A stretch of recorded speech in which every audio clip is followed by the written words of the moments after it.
We're up to John, U2. U2. A little band from Ireland. It's a smaller band, you might have heard of it. U2, baby. U2, here we come.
What an amazing concert, amazing night, great spot, and Brad Blackie is somewhere in there too as well, which is awesome. We're gonna stay here for a little while. 100,000 people just leaving the stadium is not gonna be cool to leave at the same time.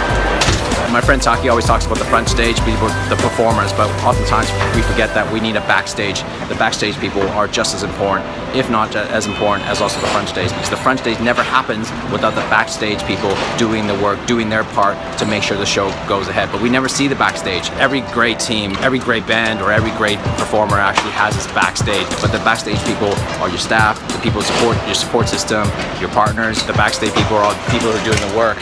As you can tell, this is only like maybe 40 minutes after the concert, and they're breaking things down quickly. You can see it's massively changed, and you need a team. You need a team behind you to support you. There's no way you can run a business, run your life without a team behind you who helped build something like this, and then help you support you in the backstage and be able to create something like this, and then help you also at the end to break it down just incredibly fast.